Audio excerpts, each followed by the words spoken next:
Hello and welcome to a Rebels Radio season preview with both joint managers Neil Baker and John Underwood. How are you boys? We're good. Yeah, good. Very well, thanks. Good. Very well. If we sat down in May next year, what does a successful season look like this year? Well, it's a tough one, really. I mean, I think we'd like to have a good cup run, good FA Cup run. I think that would be positive, and for us to have just had a sort of season whereby we've improved as a squad, and we're sort of there or thereabouts. I mean, obviously we'd like to say that a successful season will be promotion, but that's a hell of a shout at this stage of the season, having just come up. But I guess we'd like to emulate what Gosport did a couple of seasons ago, really, by sort of going up and then going up again. But you only have to look at all the other sides in the league to realise that's not an easy task, and it's going to be a very, very tough season. But yeah, I mean, to be successful in the league obviously is the number one priority, and then the FA Cup run, which I think most people would probably say themselves. Don't know what you think, John. Yeah, I agree. I think one of the disappointing things about last season was we didn't make progress in the cups. We had a couple of quite difficult draws, to be fair. We went out to some good sides, but it's important. It's important for bringing money into the club. I know the chairman will be very pleased if we can go on an FA Cup run, and obviously we're coming around later. We've got a home draw against. It'll be a side from a lower division, so we've got a good chance of getting into that second qualifying round, and then you're only a few games away from the real big boys. So yeah, that is a focus, but as Bake said, over and above everything else, it's all about the league and seeing how high we can finish. And are you going to break that down into small chunks that say after 5 games, where do you want to be at Christmas? How as managers will you assess it as you go along? We won't be setting a points target. I think we'll go out to. I think it's important to get off to a good start. Having said that, last year we didn't, and we still got promoted. So, but we do want to get off to a good start, get some points on the board. I think as much as Bakes is right, it is a big shout to talk about promotion. You've got to go into a season planning to do that, and for us that means keeping 5th spot in our sights. If we can get to Christmas and we're not, we're not too far away from that, we'll be happy. Because I do think it's a side that will get better as we go through the season. We've got a relatively young squad. We've got some new players in the squad and some new partnerships that need to form. And I do think you'll see the best from this squad after Christmas, very much like we did last year. So it's about being not too far away come Christmas, really. And what have you both learned in the last season, over the last year, since you joined Slough, that you're going to take forward and bring to this season that's going to make a difference in your success? I think one of the biggest things is we're very open to change now. I think in the past we went into last season with a squad in place, and we felt that squad would be enough, and it wasn't, and we had to tinker with it and move people on and bring people in. And I think that's probably one of the biggest things myself and John have sort of taken, especially after the last year, because the year or 2 years prior to that, we had a very stable and settled squad. Whereas I think over the last sort of 6 months, that's changed quite a bit, and I'm sure it will change as the season progresses. We might not need to, however we might need to. So I think it's just being open to sort of change, really, and adapting to circumstances. I think a good thing that we've found as well is that Slough is an attractive club for players to come to. There is some pulling power there. There are sides in the league that pay more money than us. Absolutely, there's some that pay a lot more money than us. But in terms of the stature of the club and the number of fans and the good away following we have, players like playing in front of good crowds, and that's one thing that we can offer at Slough. And so if we need to go out and get players, we think we've got a good chance of doing that. We've kind of opened up a lot of avenues now with clubs at higher levels that we speak to managers regularly, and we've kind of opened up our radar really on players. We used to have a kind of a smaller network of contacts, and we're building that all the time, and I think that's certainly helped recently with the lads we've brought in recently, and I think that will be the same moving forward. We're very loyal to our players, But if players aren't performing and over a period of time, then we will look to make changes, and the players know that. Which talking of players, which Slough Town players should people look out for this season, and why? All of them. I think it's difficult to really sort of pick any of our players out individually. I think they've all got huge plus points. And it's a good squad of players really. I mean, funnily enough, me and John were talking last night over a couple of beers about what our strongest 11 would be, and at the moment I don't think either of us were quite sure what it would be, which is good. It's one of those sort of things that you want to have as a manager. Not necessarily knowing exactly what your best 11 is, because there's sort of 14 or so players that could be in that best 11. So I think that's quite good. So there's nobody that I'd specifically pick out. I mean, you can obviously say people like the Eddie Smiths, the Johnny Dyers, Warren Harris, etc. But I just think it's a cumulative thing really, and as there are no superstars in the side. And we're a hard-working team, so I wouldn't really pick it. No, I think one thing that's interesting with this squad is it is a very young squad this year. I was thinking, and I think that the side that we're planning to put out on Saturday will probably have kind of 7 or 8 players, 22 or younger, which is quite unusual. And what that means is we've got a side that we hope will grow and improve, and it will be interesting to see which of those, particularly these younger lads, which of them really come through, and we think some of them could go on to be too good for this level, and that's what that will be interesting to see which ones really flourish at this level of football, because we want to go higher, and I know some of these lads do, so it would be very interesting to see how we get on this year. Talking about other clubs and other, we know, Neil, you're a very busy boy going around looking at all these other players. Is there anyone particularly from other teams, other squads that's, spiked your interest and you're really looking forward to either seeing how they get on or watching what they do? I think there's a number of players, throughout the league. You look at somebody like Truro, just re-signed Barry Hales. He's a ex-Premiership footballer, and you've got lads at St Neots, Weymouth. I used to play against Tim Sills growing up, so I know Tim very well.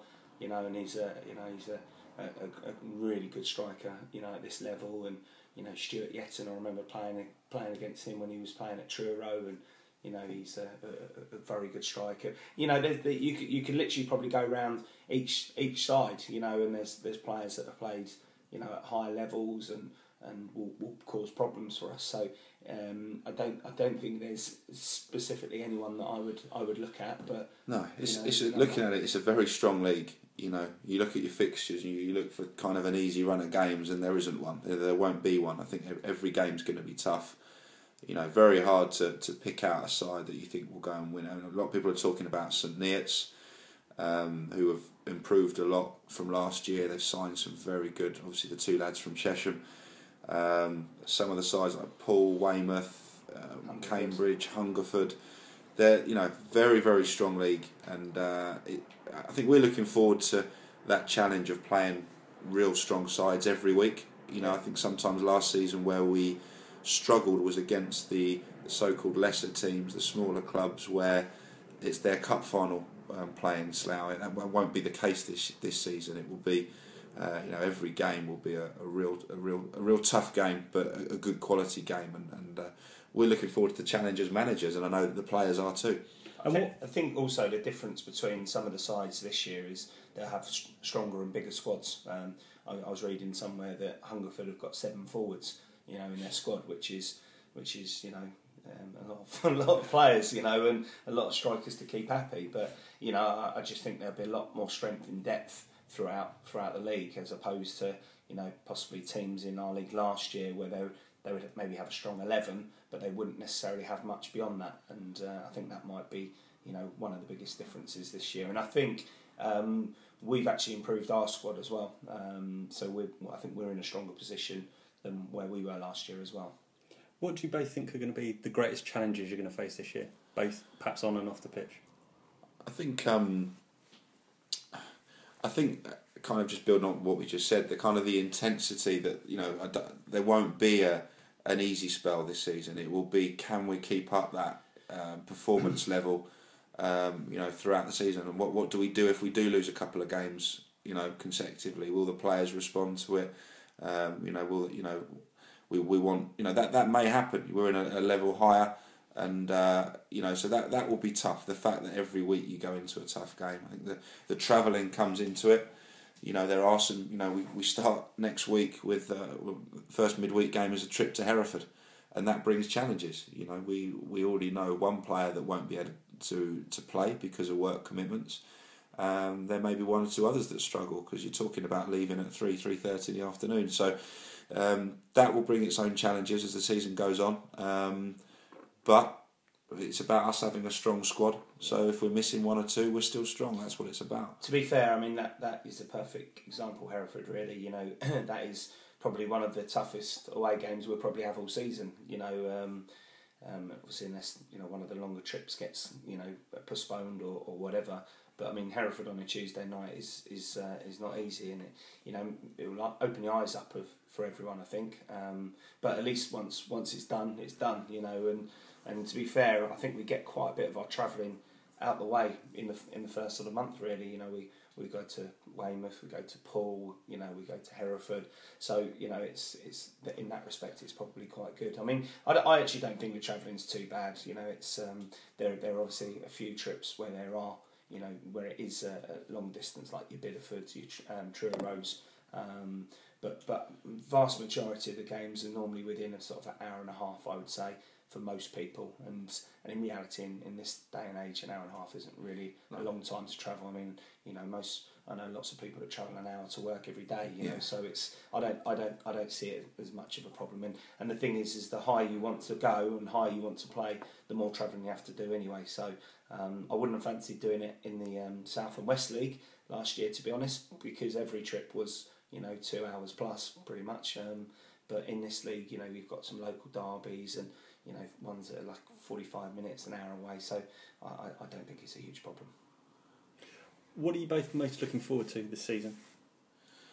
I think for me it's some of the grounds we're going to visit. As Blake said, going to Hereford, we both played there. It's a proper non-league ground or league ground. Some of those places like Weymouth as well. Dorchester, places that we've some we haven't been to, some we have, but not for a long time. And they are proper non-league grounds with history and hopefully better pitches than some of those we played on last season. I think as you go up, generally the standard of pitches improves, which suits us. And I think pitting our wits against some very good managers as well. We want to develop as managers, and we had some great battles in the league we've just come out of with other managers, and we're looking forward to doing that next year with some, as I say, with some good quality managers. So it's just a step up all round, and that's what we want to keep improving. And it's just we're just really looking forward to the challenge. Yeah, it's a similar sort of answer really. One game I am really looking forward to already is the Margate game. I think that will be to be up against Terry Brown. Me and John both know Terry very well, and I know Stuart Cash very well, and it'll be good to be pitting our wits against them on a level playing field. Because in the past they've sort of been sort of four or five leagues above us, and now we're on a level playing field as such. But so to go to Margate, they're obviously spending a lot of money bringing in some superb players, and it'd be great to go there and see how we do. So I'm looking forward to that. Okay, to wrap up, just a few kind of quick questions to put you on the spot a little bit. Where is Slough going to finish in the league? Top. Not answering that one. You're not answering that one. Sorry, top half. You didn't let me finish. Top half. And how far in the FA Cup? What round? I think we're due a run. I know the club did 2 seasons ago. Had a great run. We've got to be looking to emulate that. I think financially it's important, but also it'd be great to have some big games against some higher level teams, and we've got to go and win one against a lower division team to get the run going, and that will be their cup final. We need to make sure we do that and give ourselves a chance to go on a run. Yeah, I think it's good profile. Also for ourselves as managers, the players, and also for the club. But I'd love to get to the first round proper. That's sort of where you aim for whenever you get in the FA Cup, because you've always got that chance of a Sky game or an ITV game or something like that. So yeah, hopefully first round. Brilliant. Any other messages for the fans before we sign off? Be great to see as many of you there at Burnham, all in your Slough shirts and really cheering the boys on. It's I don't think it's an easy game to start with, unfortunately, because it's a local derby and they'll be a good side, and they obviously caused us problems as Beaconsfield last year, and the vast majority of their players will be ex-Beaconsfield players. So we know we're in for a tough game, and it'd be great for all the fans to be there in force, and really show all the new lads as well what the club's all about, because obviously some of the lads that we've signed probably don't realise actually what sort of how many fans we take and stuff like that, because pre-season is very, very different. Yeah, I think there was a massive feel-good factor obviously at the end of last season, and the support just got better and better as the season went on in terms of numbers and the noise they made, and I think we just hope we can carry that on, and they can turn out in numbers at Burnham, and I think just finally, I guess, just to be if we do have a little stumble to be really patient, because we've got a very good side. It is a young side, and we need to give them support to do well. And I think if the fans all get behind them, it will make a massive difference. Brilliant. Well, thank you very much for your time, gents. Look forward to many more of these throughout the season, hopefully with some successful Slough performances beforehand. On the UNO fronts, I think Unders, you won it 73-57 today against Bakes in the UNOs. But so we'll have to see how that pans out over the season, who gets a trophy at the end. But at least there's one winner out there today. Thanks, boys. Cheers.